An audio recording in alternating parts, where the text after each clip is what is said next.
आकाशवाणी रांची से प्रस्तुत है समाचार ध्वनि चित्र।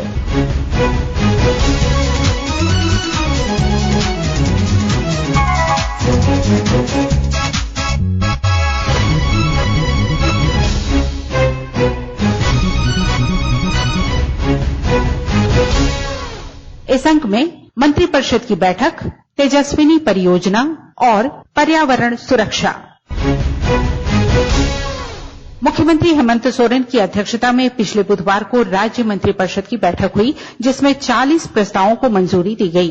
बैठक के बाद मंत्रिमंडलीय सचिव अजय कुमार सिंह ने लिए गए फैसलों की जानकारी देते हुए बताया, मंत्रिपरिषद की बैठक में कुल 39 प्रस्ताव पर विचार किए गए और निर्णय लिए गए। जो सबसे महत्वपूर्ण प्रस्ताव था उसमें कि झारखंड स्टेट का नया लोगो अडॉप्ट करने के संबंध में निर्णय लिया गया। इसमें सबसे बाहर जो है वो गवर्नमेंट ऑफ झारखंड सरकार लिखी हुई है। उसके बाद फिर जो अंदर का पार्ट है वो हाथी है। उसके बाद पलाश का फूल में है। उसके बाद झारखंड की जो संस्कृति है, इसमें डिफरेंट जो कल्चर है उसका है, और अंदर में जो अशोक स्तंभ है और सत्यमेव जयते के साथ वो अशोक स्तंभ दिया गया है। 15 अगस्त से ये प्रभावी होगा। दूसरा जो महत्वपूर्ण निर्णय है उसमें झारखंड संक्रामक रोग अध्यादेश 2020 की स्वीकृति दी गई है।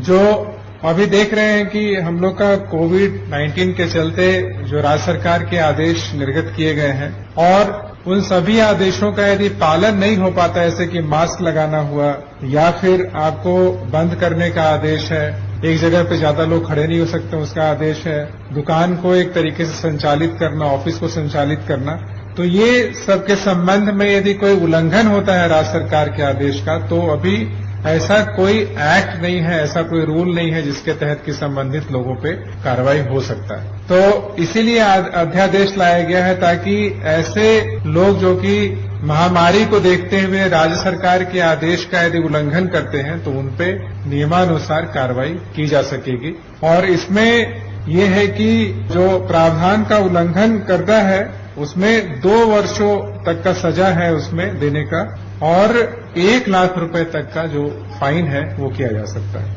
तीसरा महत्वपूर्ण जो निर्णय हुआ उसमें झारखंड राज्य अंतर्गत जो जैक बोर्ड है, सीबीएसई और एआईएसएसई, तीनों जो बोर्ड है यहाँ पे जिसमें कि विभिन्न स्कूल संचालित किए जा रहे हैं, उसमें राज्य स्तरीय जो टॉपर होंगे, जो मैट्रिकुलेशन के जो टॉपर होंगे, उसमें प्रथम 1 लाख रुपए, प्रथम जो बच्चा होगा उसको 1 लाख रुपए, द्वितीय को 75,000 और तृतीय को 50,000 रुपए का नगद भुगतान किया जाएगा। और उसी प्रकार से जो इंटरमीडिएट यानी +2 के रूप में जो छात्र छात्राएं जो टॉप करेंगे, उसमें 3 कैटेगरीज हैं, 3 संकायें हैं, साइंस है, आर्ट्स है और कॉमर्स है। हर एक संकाय में जो टॉपर होगा उसको 3 लाख रुपए, द्वितीय जो होगा उसको 2 लाख रुपए और जो तृतीय होगा उसको 1 लाख रुपए का नगद पुरस्कार दिया जाएगा। झारखंड राज्य योजना अंतर्गत शहीद ग्राम विकास योजना जो चलाया जा रहा है उसको अगले 3 वर्षों तक की अवधि विस्तार दी जा रही है। अभी तक जो है वो 17-18, 18-19 और 19-20 तक संचालित है। इसको 20-21, 21-22 और 22-23 3 वर्षों का अवधि विस्तार होगा। ये 10 गांव में जो है वो संचालित हो रहा है पहले से ही। अगला है झारखंड प्रौद्योगिकी विश्वविद्यालय में राज्य प्रावैधिक शिक्षा पार्षद रांची यानी एसबीटी का आस्तियों एवं दायित्वों के साथ पूर्ण विलय की स्वीकृति दी गई। जो वर्तमान में एसबीटी संचालित है और जिसके माध्यम से जो पॉलिटेक्निक कॉलेजेस हैं उसका परीक्षा और बाकी कोर्सेज का निर्धारण किया जाता है। अब चूंकि झारखंड यूनिवर्सिटी ऑफ टेक्नोलॉजी आ चुका है और उसका कार्यरत भी हो गया है, इसलिए अब एसबीटी की आवश्यकता नहीं है। उसको देखते हुए एसबीटी जो है वो अब झारखंड यूनिवर्सिटी ऑफ टेक्नोलॉजी में विलय कर जाएगा। अगला है उच्च तकनीकी शिक्षा और कौशल विकास विभाग के अंतर्गत विश्व बैंक संपोषित पॉलिटेक्निक शिक्षा सुदृढ़ीकरण परियोजना के अंतर्गत संविदा के आधार पर जो नियुक्त शिक्षक एवं शिक्षकेतर कर्मी हैं उनका वित्तीय वर्ष 18-19 एवं 19-20 की अवधि विस्तार की स्वीकृति दी गई। इसमें कुल जो शिक्षक हैं वो 18-19 में 7 हैं और 76 कर्मी जो है वो 67 हैं और 19-20 में 7 होंगे शिक्षक और 77 कर्मी जो है वो 66 है। अगला ऊर्जा विभाग का है, जिसमें ऊर्जा विभाग में जो है support to successor company of JACB को हर एक साल जो है वो ग्रांट के रूप में पैसा दिया जाता है। तो इस साल जो है 350 करोड़ रुपए का प्रावधान बजट में था और वो 350 करोड़ रुपए जो है वो विमुक्त करने का जो है अस्वीकृति दिया गया। जेएसीबी की जो सक्सेसर कंपनी है जो झारखंड ऊर्जा वितरण निगम लिमिटेड है और झारखंड ऊर्जा विकास निगम लिमिटेड के पीएल खाता में दिया जाएगा ये पैसा। पिछले वर्ष भी 350 करोड़ दिया गया था, जिसमें से कि 330 करोड़ का उपयोगिता प्रमाण पत्र प्राप्त हुआ था। अगला प्रस्ताव योजना सह वित्त विभाग का है।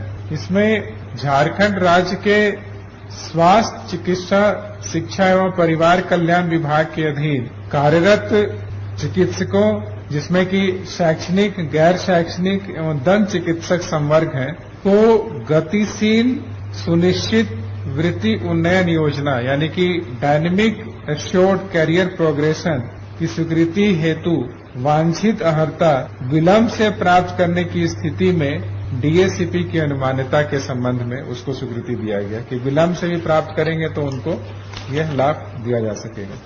अगला है राजस्व विभाग का है। ये धनबाद जिला अंतर्गत अंचल बाघमारा में मौजा छोटा नगरी में कुल 66.70 डिसमिल भूमि 54,55,142 रुपए के मूल्य पे dedicated freight corridor corporation of India limited के विशेष रेलवे लाइन निर्माण के लिए सशुल्क स्थायी हस्तांतरण की स्वीकृति दी गई।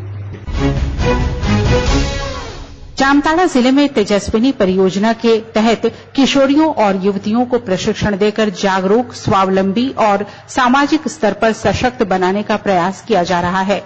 इस सिलसिले में पिछले दिनों जामताड़ा जिले के नारायणपुर प्रखंड स्थित मध्य विद्यालय घाट शिमला में एक प्रशिक्षण कार्यक्रम का आयोजन किया गया। तेजस्विनी परियोजना के क्लस्टर कोऑर्डिनेटर पप्पू पोदार ने इस संबंध में जानकारी देते हुए बताया, सरकार की एक महत्वाकांक्षी परियोजना है। इस परियोजना से किशोरियों एवं युवतियों को काफी लाभ होगा।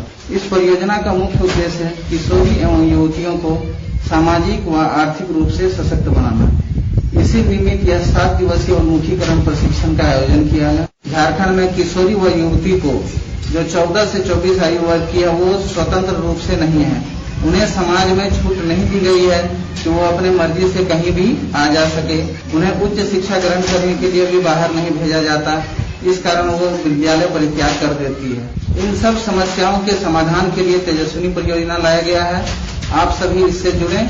इन सारी समस्याओं को हल करने के लिए तेजस्विनी परियोजना अग्रसर है।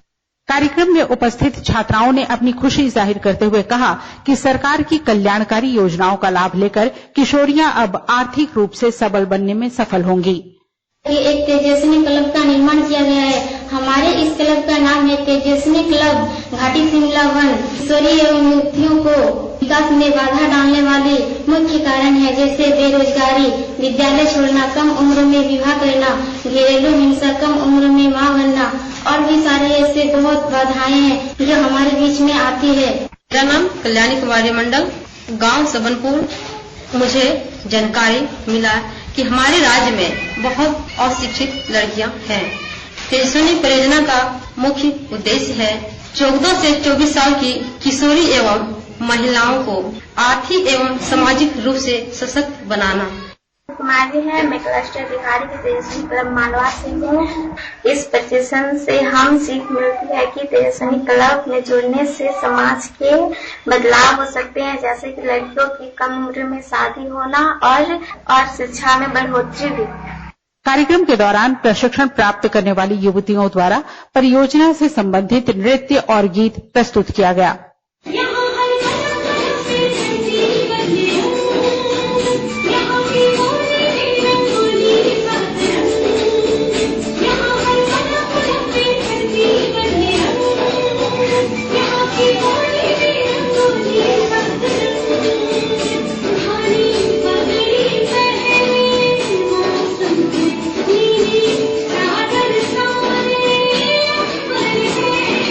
सारा दुख मिटाती है माँ, बहुत याद आती है माँ, बहुत याद आती है माँ। मैं हूँ कौन मुझको बताया था माँ ने, मुझे पहला कलमा पढ़ाया था माँ ने। मैं हूँ कौन मुझे सुनाती थी मुझको, वो हाथों से अपनी खिलाती थी मुझको। कभी लोरियां भी सुनाती थी मुझको, धपक कर सुलाती है माँ। हजारीबाग स्थित मेरू प्रशिक्षण केंद्र में सीमा सुरक्षा बल के अधिकारियों और जवानों द्वारा आज पर्यावरण सुरक्षा को लेकर ग्रामीणों और केंद्रीय विद्यालय की छात्राओं के साथ मिलकर पौधरोपण किया गया। बीएसएफ के महानिरीक्षक महेंद्र सिंह ने बताया, इस कैंप को बीएसएफ ने फॉरेस्ट एरिया में ही एस्टेब्लिश किया था। फॉरेस्ट का जो करीब 1200 एकड़ का तो ये मेन कैंपस है, इसके अलावा 800 एकड़ फॉरेस्ट ने हमको दिया हुआ है। अभी हमारा ड्राइव है, आप कैंपस में देख रहे हैं, हर साल इस तरह का ड्राइव चलता है और इस ड्राइव की वजह से अब यहाँ पर ट्रेनिंग के लिए और घर बनाने के लिए भी जगह नहीं है। तो परफोर्स अब हम कैंपस के साथ साथ अब बाहर भी पेड़ लगाने की कोशिश कर रहे हैं, जिससे कि इन्वायरमेंटल के लिए जो कंट्रीब्यूशन हम लोग कर सकता है वो पूरी तरह से करें। इस साल का हमारा टारगेट 25,000 पेड़ का है, क्योंकि बीएसएफ ने ओवरऑल 11 लाख पेड़ लगाने का बीड़ा उठाया है। इसमें से पिछले 2 चरण में हमने जब स्टार्ट किया था 5 को 12 तारीख को, तो उसमें हमने ऑलरेडी करीब 11,000 पेड़ लगा दिए हैं। आज का टारगेट ये है कि 5 से 6,000 पेड़ हमने आज लगा देने हैं, जिसमें अभी केंद्रीय विद्यालय में टीचर और बच्चों के साथ था, यहाँ पर अपने जो ट्रेनीज हैं और कैंपस के लोग हैं। अभी इसके बाद फॉरेस्ट एरिया में हम लगाने जा रहे हैं, जहाँ पर गांव के भी लोग होंगे और फॉरेस्ट के भी कुछ लोग होंगे जो वहाँ पर कंट्रीब्यूट करेंगे। इससे साथ लेकिन डीवीसी एक है दामोदर वैली प्रोजेक्ट, उन्होंने हमें काफी प्लांट दिए हैं, वो हम लगाने की कोशिश करेंगे। कार्यक्रम में उपस्थित छात्र छात्राओं ने पर्यावरण सुरक्षा के लिए इस कार्यक्रम को महत्वपूर्ण बताया। बच्चों ने कहा कि विभिन्न उत्सवों और जन्मदिन के अवसर पर भी पौधरोपण करना चाहिए। पेड़ लगा रहे हैं बहुत ज्यादा जरूरी है। हम लोग के वातावरण इतना दूषित हो रहा है, प्रदूषित हो रहा है। यहाँ पर व्हीकल चल रहे हैं, वहाँ से बहुत सारे कार्बन डाइऑक्साइड, कार्बन मोनोऑक्साइड, ऐसे बहुत सारे हार्मफुल गैसेस हो रहे हैं। तो पेड़ लगाने से क्या होता है, जो हार्मफुल गैसेस होते हैं वो पेड़ एब्जॉर्ब कर लेता है, उसके बदले हम लोग को ऑक्सीजन मिलता है, जो हम लोग के लिए बहुत ज्यादा जरूरी है। और अगर ऑक्सीजन हम लोग को मिलता है तो पता ही होगा कि बहुत ज्यादा जरूरी होता है। और पेड़ से बहुत सारे पेपर इत्यादि चीज बनते हैं, तो पेड़ का बहुत ज्यादा कटिंग होता है फैक्ट्रीज में। तो इसीलिए हम लोग को हर जैसे इको डे होता है, नेशनल इको डे, ऐसे अपने जन्मदिन पर और बहुत से त्योहारों पर ऐसे हम लोग को पेड़ लगाना चाहिए। जैसे हम लोग के खासकर दिवाली में जब हम लोग पटाखे इतना सारा फोड़ते हैं तो बहुत सारा कार्बन डाइऑक्साइड निकलता है, तो वो एब्जॉर्ब कौन करेगा, हम लोग का पेड़ ही करता है। तो हमें इसलिए बहुत ज्यादा पेड़ लगाना चाहिए। पेड़ लगाना बहुत जरूरी होता है, क्योंकि वो हमें ऑक्सीजन देता है और हम लोग अपने जन्मदिन पे रोज यहाँ पेड़ लगाते हैं। और ग्लोबल वार्मिंग नहीं होना है, इसलिए हम लोग को पेड़ लगाना बहुत जरूरी है। पेड़ लगाना क्योंकि हमें ऑक्सीजन मिलेगा। पेड़ कट भी रहे हैं ज्यादा, तो उससे ज्यादा लगाना चाहिए। जितना पेड़ कटेगा उतना तो बहुत ज्यादा लगाना चाहिए पेड़। और अपने जन्मदिन पे भी पेड़ लगाना चाहिए और हमें उससे ऑक्सीजन ये सब मिलता है, तो पेड़ लगाना बहुत जरूरी है। इसके साथ ही आकाशवाणी रांची से समाचार ध्वनि चित्र का आज का संस्करण समाप्त हुआ। हर शनिवार को यह कार्यक्रम रात्रि 7:45 बजे समाचार एकांश द्वारा प्रस्तुत किया जाता है। संपादक शिल्पी, प्रस्तुतकर्ता अरविंद कुमार और प्रवक्ता नीलम कुमार।